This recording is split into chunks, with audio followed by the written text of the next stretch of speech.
abarakinsimbukiyeho saa kinsimbukiyeho bafashe telefone mbanyibitse mu myanya y'icyubahiro cyanjye hagati y'ibirayi bibiri mu bugabo nyine turwana no kugira tuyikuremo ngiye mama yake buriya mama yake ni igisozi urumva ubwo nanjye nta kindi kintu nakoze narwanye no kumwaka telefone sinzi ukuntu nakoze rero ndarahiye imbere y'Imana ishobora byose ikosa ndanaryemera ndanarisabira imbabazi mama dobo ngewe naramusunitse kurumva ngewe ndi umusportif nahise musunika abagura urabona kamarade wazi mu rugo urabona ka kabati kanjye kari ibirahuri ndabona karote mu madoboyi abakubise umutwe wabiswa mu madoboyi yambaraga amaherena menshi ku gutwi yego umusa sinkubishye nagiye kubona mbona ya icya kirahuri kiba kibaza iki kwa gutwi amaherena baratakaye ubwo nanjye kujya kumwegura akaboko kanjye kahano kawa tatuwaje n'ibiki kaba karabaze n'urutoki ibintu byose babigenze gutyo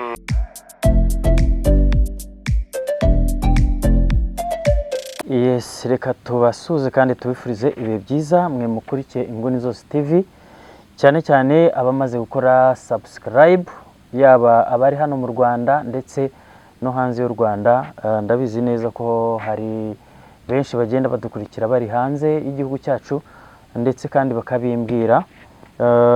Nizere ko wowe utarakora subscribe nawe waza kuri channel ukareba handitse subscribe ugakandaho ndetse ugakanda nakazogera kugira ngo ibiganiro byacu bijye bihora uko tubishyiraho bigenda bikugeraho. Hanyuma ukunze inkuru zacu wanasharinga ikiganiro cyacu nta kibazo, ibintu bikagenda biba neza. Dufite inkuru, hari inkuru ushaka kubasangiza cyangwa se amakuru nshaka kubasangiza. Ni inkuru ibabaje ariko none mu rundi ruhande ni ibisanzwe kuko twese abantu tugenda duca mu bintu bikomeye. Birashoboka ko nawe nkurikiye waba uri mu bihe bikuruhije, ibihe bigukomereye, ibihe bikubabaje, ariko niko bigomba kubaho muri iyi si, twese niko tugomba kubaho. Ejo biba byiza, uyu munsi bikaba bibi. Uyu munsi biba bibi, ejo bikaba byiza. Niko rero bigenda, tugomba kubyakira. Uyu munsi rero inkuru nshaka kubabwira ni y'umugabo bita Habanabasenga Timote cyangwa se Sky 2. Uyu mujene ni umuntu twese tuzi cyangwa se abantu benshi bazi ku izina rya Sky 2. Murabizi ko ari umuhanzi, hari indirimbo nyinshi yagiye akora nubwo wenda atari umuntu wamamaye cyane. Tumuzi nanone nk'umu YouTube teller cyangwa se storyteller cyangwa se nk'umu influencer kuri YouTube. Afite channel yitwa Sky 2 Abagahe. Uyu mugabo tumuzi mu mateka n'umugore we,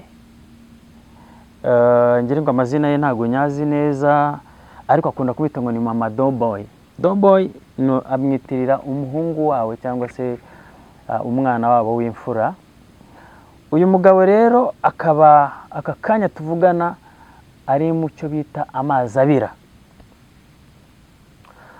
Uyu mugabo Sky 2 impamvu nkubwiye ngo ari mu mazi abira, haciyeho iminsi bamaranye n'umugore we imyaka igera mu 10, ngiringo niko bagenda babivuga cyangwa se 8 gutyo.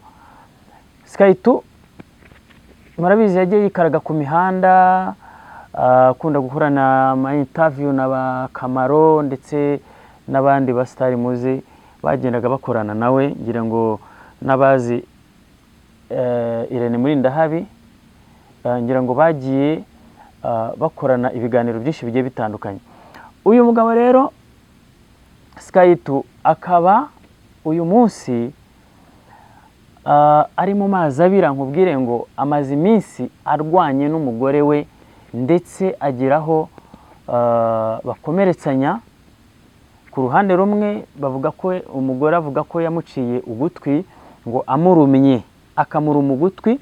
Ngira ngo muraza kureba ku ifoto ugutwi kwe hano biragaragara ko gucira hano gutya aka gashobora kuba karacitse, ntago ari ugutwi kose. Hanyuma ikindi ku rundi ruhande Sikayituwe akavuga ko ntabwo yigeze amuruma nk'uko umugore abivuga, ahubwo nk'uko Sikayituwe yagiye abisobanura. Ngira ngo hari ikiganiro Sikayituwe yakoranye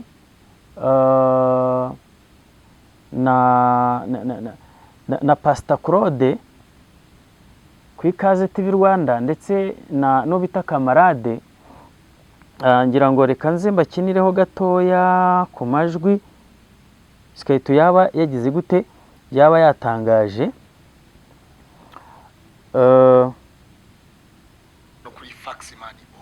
So hari amajwi Sikayituwe yaba yigeze kuvuga cyo kuza yarantunutse koko ngo wamwise ndaye ariko mu madoboyi ngo wamwise ndaye ndavuga ngo mukuru wa Sikayituwe mukuru wawe ngo yamwise ndaye. Ntabwo ibyo bintu yigeze bivuga. Nge ntabwo bo hari uyu Kamarade ari yitwa ngo niba ari fax ndi gushyigikira mukuru wanjye ndebera ndebe Faxman TV. Uyu Kamarade akoresha channel yitwa Faxman TV, ubwo ashobora kuba yenda yarise Faxman, I don't know. Hanyuma barimo baganira cyangwa se barimo bavugana n'umuntu bita Sikayituwe kuri telefone. Sikayituwe bavuganaga ari hehe? Yavugaga ko ari Muhanga, ari nkaho ariho yahungiye, ariko ntabwo yahunze ubutabera kuko ntacyo ubutabera bwari bwakaba bwamwagiriza cyangwa se bwamuhamagariza. Ahubwo Sikayituwe yahunze avuga ati reka ntunge intambara zo mu rugo rwanjye n'umugore we uwo yita Mama Doughboy. Hanyuma rero byatangiye gute? Amakuru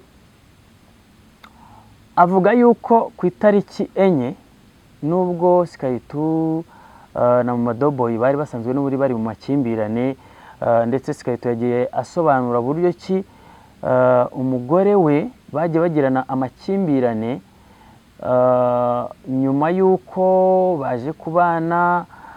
Nyine Sikayituwe yaje kumutera inda, ndetse babana n'iwabo mu rugo kwa mama we na papa we. Ubwo ndavuga kwa mama wa Sikayituwe na papa wa Sikayituwe. Hanyuma nyuma Sikayituwe mu kugenda yiyubaka aza kugira gute, aza kubona uburyo aramutwara, ndetse barabana nk'umugore n'umugabo. Abenshi mwagiye mubona mu biganiro byagiye bitambuka aho bagiye baganira bigaragaza ku mbuga nkoranyambaga zitandukanye. Hanyuma Sikayituwe yaje kugira gutya, amaze kubona ubushobozi baza no gusezerana, bajya mu murenge babana, noneho basezerana byemewe n'amategeko hari ku murenge wa Gisozi. Ngira ngo byagiye bigaragara n'ubukwe bwabo cyangwa se ibyo birori birahari kuri social media, kuri YouTube biriho. Sikayituwe biza kurangira abanye n'umugore we ndetse rwo babana mu mahoro, ariko nyuma nk'uko yagiye bitangaza, nyuma yuko basezerana n'umugore we, Sikayituwe umugore we yagiye ngo ahinduka, ndetse mu magambo yagiye avuga ko umugore we yagiye aba umugome. Ngira ngo baje kwimuka aho babaga bajya mu nzu bari bamaze kugura. Sikayituwe yabisobanuye cyane, baguze inzu, avuga ko bayiguze miliyoni, ngire ngo umugore ngo yazanye miliyoni 5, Sikayituwe nawe yazana miliyoni 8, bayiguze Gasanze hariya ni mu murenge wa Nduba. Baza kuyisana inzu bayibamo, ni nayo uyu munsi babagamo. Hari byinshi bagiye basobanura, hari byinshi Sikayituwe yagiye asobanura byuko ngo bashobora kuba iyo nzu barayiroze, ngire ngo barwaje ngo n'umwana, uwo mwana w'imfura ngira ngo yagiye arwara, ndetse bigeraho ngo ajya no ku ishuri, ndetse no ku ishuri iyo ndwara ikajya imugaragaraho. Yagiye asobanura ko ari indwara yo kwikoreraho kaka cyangwa se ngire ngo kwinera. Nyuma rero hari ibyo yagiye asobanura by'uko wenda bashobora kuba baragiye bapfa, kuko umugore yagendaga avuga ati hano tugurishe tuva aha, abarozi baraturoga. Kuko Sikayituwe yagiye anavuga yuko ngo bajyaga babyuka bagasanga hari abantu bagiye bituma cyangwa se banya inyuma y'inzu cyangwa se ku mpande z'inzu, ariko twinjiye mu buryo barwanyemo cyangwa se mu cyatumye Skaitu ava mu rugo agasa nkaho ahunze cyangwa se agasa nkaho yitaruye urugo rwe akajya i Muhanga ngo ku nshuti ye biganye, bikaba nyuma yo kurwana n'umugore we agakomereka ku gutwi, ariko na Skaitu nawe yagiye avuga ko hari aho yakomeretse, ariko mu buryo bwose Skaitu yavuze yuko nta bundi bugome yari afite, nta rundi rwango yari afite umugore we, kuko aramukunda cyane, no mu magambo ye umva ko Skaitu akunda umugore we, ahubwo ugasanga ko umugore we ari we ufite amahane ndetse ari we ufite amarere maremare, ariko none akavuga yuko umugore we ngo akunda ikintu bita inzoga ndetse ari umusinzi wo mu rwego rwo hejuru. Uyu munsi mbese byatangiye ngire ngo ayo makimbirane batangiye bayagirana mu gihe babanaga n'ubundi, ariko nk'uko Skaitu yabisobanuye ku itariki 4 z'ukwezi kwa gatanu, ku itariki 4 z'ukwezi kwa gatanu uku kwezi turimo, bagiranye amakimbirane ngire ngo Skaitu ndetse ngo yitabaza n'inzego z'ubuyobozi, ajya kwa mudugudu, avuga ko mudugudu ngo yari yagiye gusenga, amuha umutekano cyangwa se ushinzwe umutekano, arangije nawe ngo kubera n'ubundi amakimbirane bahora bajyana mu buyobozi, ngire ngo ntago babashije kugira icyo babafasha, kubera ko baravuze ati twarabahaze, amakimbirane yanyu, intambara zanyu twarazihaze, ibirego byanyu tumaze kubihaga, ahasigaye mwajya n'ahandi. Ngire ngo Skaitu yasobanuye yuko yagiye ku kagari, noneho ngo bakatumiza n'umugore we akaza bakabunga cyangwa se bakumva ibibazo byabo, barangiza bakabunga ndetse babagira inama zishoboka, ndetse bava aho ngaho ngo bamaze no kwiyunga. Skaitu rero yavuze yuko ku itariki 5 aribwo ngo sinzi akabari baba baragiyemo, Skaitu yaba yaragiyemo kunywa, hanyuma ahamagara umugore we aravuga ati ni umuntu tumaze kwiyunga, twamaze kwiyunga. Urumva abantu bamaze kwiyunga nk'umugore n'umugabo, urumva nta imishinya yari yashize, nta rwangano rurimo, bari bamaze kwiyunga mu by'ukuri. Namwe murabizi iby'abagore n'abagabo. Skaitu rero yaje kugira gute? Yaje uwo munsi baje kunywa, barangije ngira ngo yavuze yuko yaje no guhamagaza n'abana barabazanye n'umukozi, baranywa barasabana bamera neza. Ahubwo mu gutaha rero Skaitu yabisobanuye ko mu gutaha bageze mu rugo, bakigera mu rugo, ari ngo mukuru wa Skaitu muri kwa kundi nyine ya makimbirane amazemo, ngo hari mukuru wa Skaitu yigeze yavugisha umugore we wa Skaitu, uyu Mama Doughboy, ngire ngo amwita indaya. Baravuga ati wowe uri indaya, uri gihomora, ibintu nk'ibyo. Urabizi ko bitewe nuko uyu mugore ari umusinzi. Urumva kwanza umuntu w'umugore, reka mbabwire ikindi kintu wenda kuvuga no gutaruka. Buriya umuntu w'umugore cyangwa se umuntu w'umudamu kujya mu kabari akajya kunywa amayoga agasinda, akagera ku rwego abantu bavuga ati uyu ni umusinzi, ntago bitanga isura nziza. Buriya umuntu w'umugabo nubwo yajya mu kabari agasinda, ariko afite uburyo wenda ikontorora, cyangwa se umugabo afite uburyo agendamo, n'uburyo akora control, ku buryo wenda nubwo yanywa amayoga aba avuga ati mu rugo hari umugore, hari abana, n'iki, ariko buriya umugore wagiye mu kabari agasinda akagera ku rwego abantu bamutwara amaboko, ntago aba ari umugore wo kuba ku rugo. Ni naho hantu aya makimbirane ya Skaitu na Mama Doughboy ava. Skaitu warivugira ati jewe umugore wanjye ni umusinzi, nanjye nkaba umusinzi. ndetse hari ibyo bagiye bashinja umugore we abo bita ba Kamaro na ba Jackie bavuga ko umugore we yaba ngo ari indaya, ariko Skyto aravuga ati jewe umugore wanjye mumureke, ntabwo umugore wanjye ari indaya kuko ntabwo ibyo bintu mbimuziho. Ati umugore wanjye ntabwo ari indaya, umugore wanjye icyo nzi cyo nuko gusa akunda inzoga, ni umusinzi. Ngire ngo reka nongere nse nk'ubumvishaho amajwi Skyto uko agenda bisobanura, ngira ngo ntabwo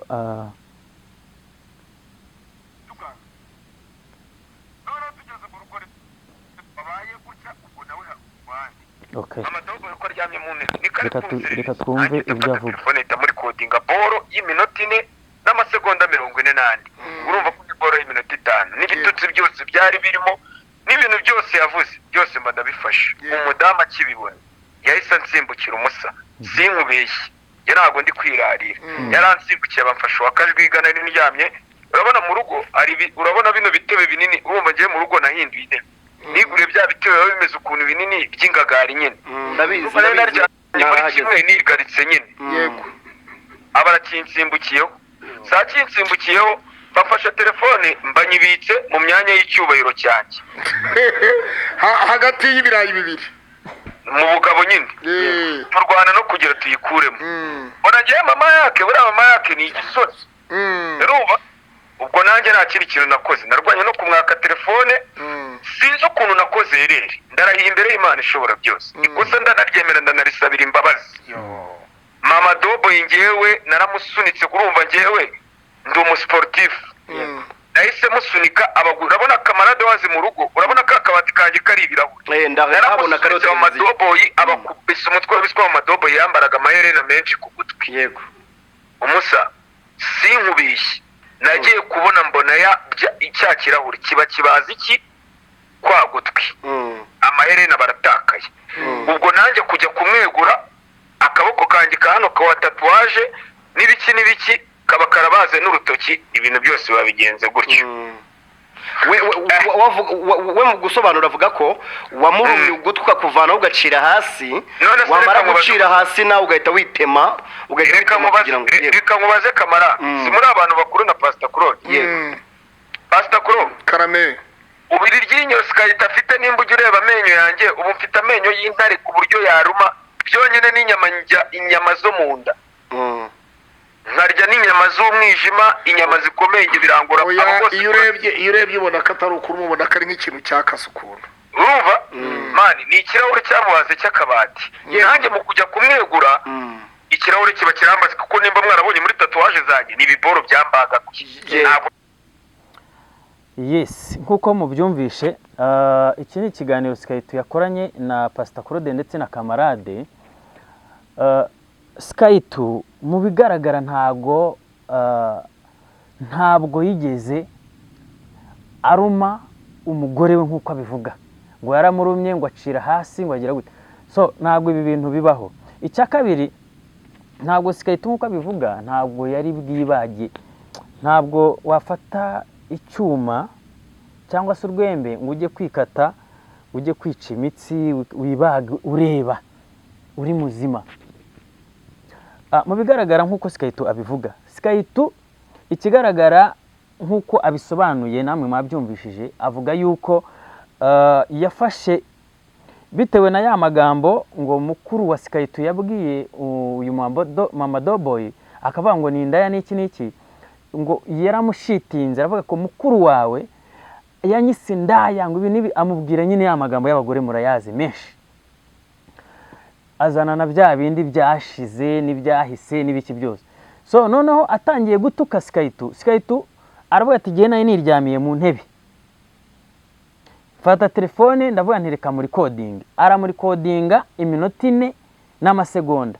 Akimara kumuri coding, umugore akibimenya ko ari kumuri coding, urumva harimo amagambo wenda yo kumutuka, yo kumusebya, yo bese amagambo nkayo. Murabizi rimwe na rimwe hari ukuntu umuntu yitereka akagutuka akaguha ibyo ashaka, azi ko wenda ibyo bintu ayo magambo nta handi azumvikana. uyu mugore intandaro kugira ngo barwane bageze kuri uru rwego rwo gukomeretsanya bishobora kuba byaraturutse kuri iyo record, kuko uyu Skaitu aravuga ati jewe akimara kunsimbukira telefone nayishyize hehe mu myanya y'ibanga, cyangwa se nkuko Korda avuze ngo ni ngo mu birayi bibiri, ngo hagati birayi bibiri, uravuga ngo ni mu bugabo, reka tuvuge ko ari mu mabya. Skaitu yayishyizemo umugore ngo aramuniga. Akimara kumuniga, Skaitu mu kumwirekura kuko yavuze ati umugore wanjye ni igisore.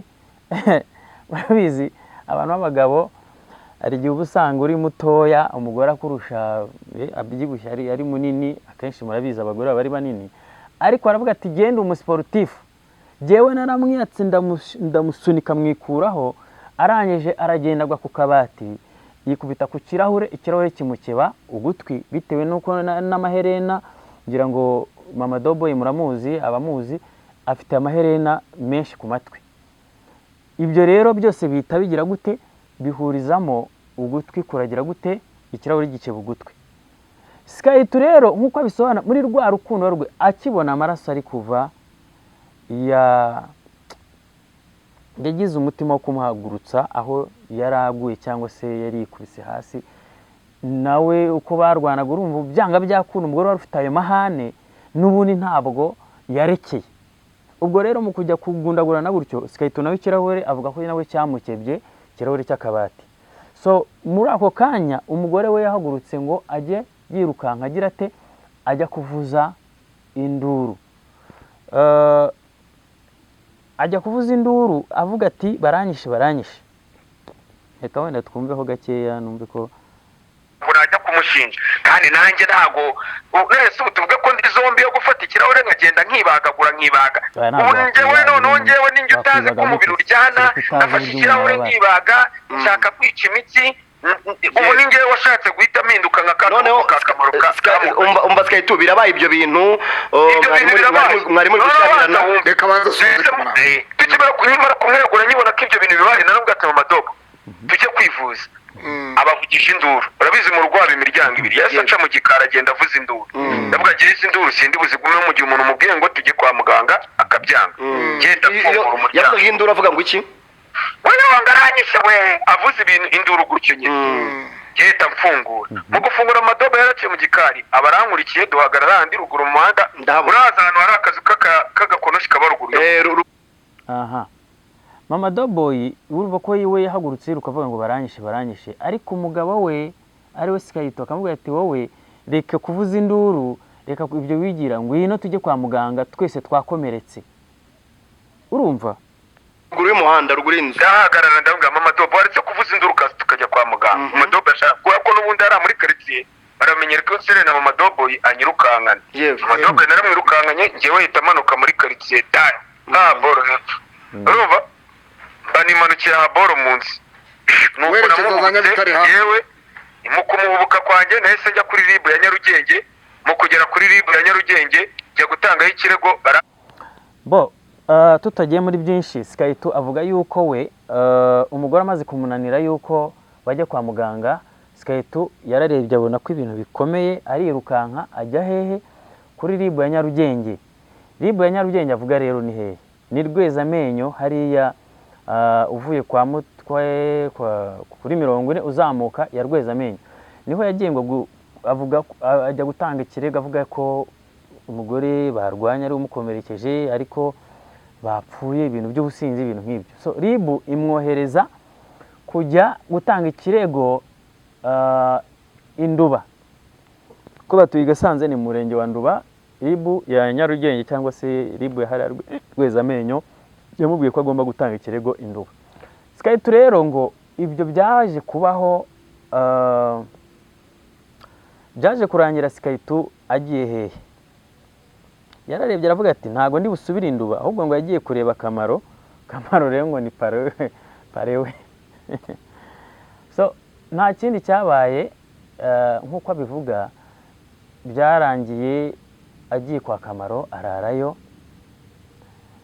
Akimara kurarayo mu gitondo ku itariki 6 mu gitondo nibwo yigiriye inama yo kuvuga ati ntabwo nasubira mu rugo, ahubwo reka njye ku mushuti wanjye twiganye i Muhanga.